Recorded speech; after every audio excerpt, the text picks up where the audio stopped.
What's going on, party people? It's your friendly neighborhood podcast that's giving you the results as usual.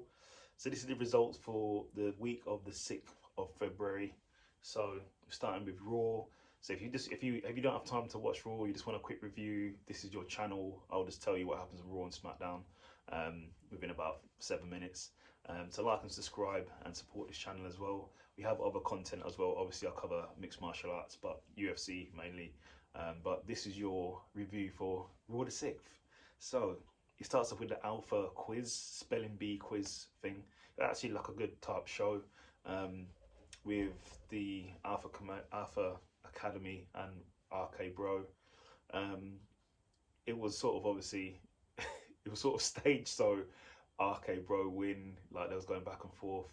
The Alpha Academy will get some questions right, RK Bro will get some questions right.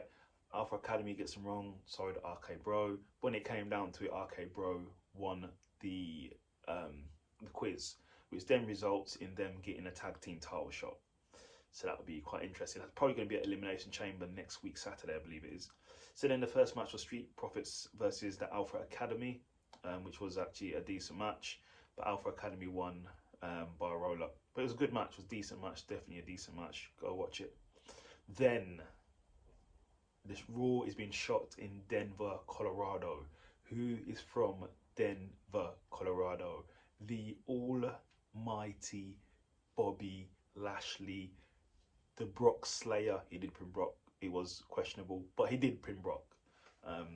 So he was there. So obviously MVP came to the ring, gave Bobby Lashley a championship introduction.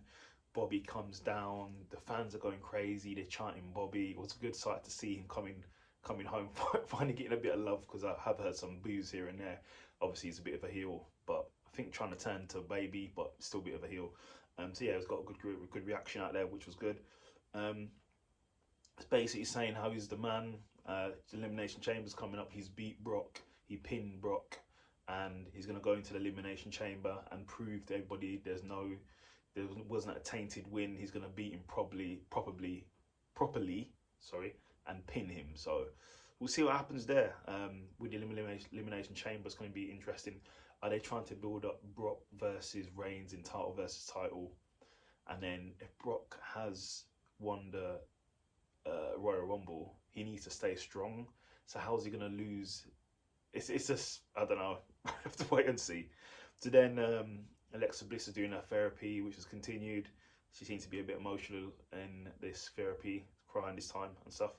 So then after that, the next match was AJ Styles, the Phenomenal One, versus Damian Priest. It was a really good match. Damian Priest is a good worker. He's good, but obviously AJ Styles is phenomenal. He is a phenomenal wrestler. So in the end, AJ Styles won the match with a sick flying forearm. With the force of Damian coming forward, returning off the ring, and then AJ Styles going forward with a flying forearm. Yeah, that was sick. It was a sick flying forearm, one of the best I've seen. So yeah, so I don't know what's happening with Damian Priest. At one point, he never lost at all. He like literally was undefeated forever, and now he's losing week in, week out. So God knows, he might have heat backstage or something, or he might be turned into a heel. They might make him lose to turn him into a heel or something. I don't know.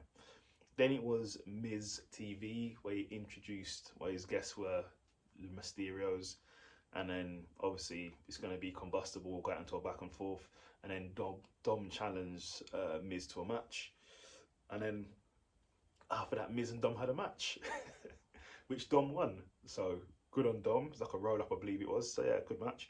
Then you had Bianca Belair versus Nikki ASH. Good match. Good solid women's match. Nikki can go, Bianca can go, and Bianca wins the match. And Bianca's been on a bit of a roll recently, so it's like, where is this all going? Like she doesn't lose, so she's like similar to Seth Rollins. Seth Rollins doesn't really lose, doesn't get pinned. Same with Bianca. So like, where are we heading with it? Like her WrestleMania looks bleak. So what are we doing? Like, we need to get her in some type of make the, I don't know, the Raw Women's Championship against Becky a triple threat or something. They should include Bianca in something.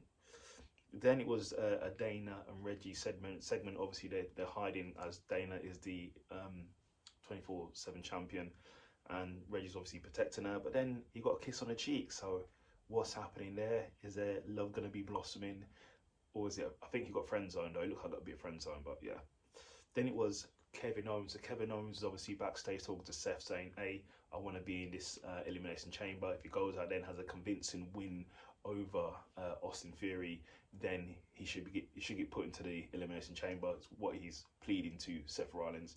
So then it was KO versus Austin Theory. A very good match. Austin Theory can go. I think is good. Oh, by the way, do you like my headband? I just thought I'd wear it today because it's a bit different, so I thought I'd wear it. But yeah, it was a good match, solid match, and then KO picked up the victory with a good stunner as well, and it was actually a solid match. And then I ask this every single time I make these videos. I look left, I look right, I look up, I look down. Has anybody seen Veer Mahan or Veer Mahan? I don't even know how to pronounce his name because they just put it up and go, yeah, he's coming to Raw. Anyway, back to what's happening in the ring. No one cares anymore. I think the ship sailed on that, to be honest, but hopefully he turns up soon if he's lost or whatever. So then Lita comes out and she calls out Becky Lynch, because obviously they're going to face an Elimination Chamber. Obviously they have a back and forth, then it turns into a brawl. Then the next match is Liv Morgan versus Dewdrop, which was a good match. Liv Morgan is a good challenger. Obviously Dewdrop's been booked pretty strong at the moment, so obviously Dewdrop won the match, which was a good match. But it'd be good to see Liv Morgan hold the title at least once, because the fans do actually like her. And then in the main event we had Seth Rollins versus Matt Riddle.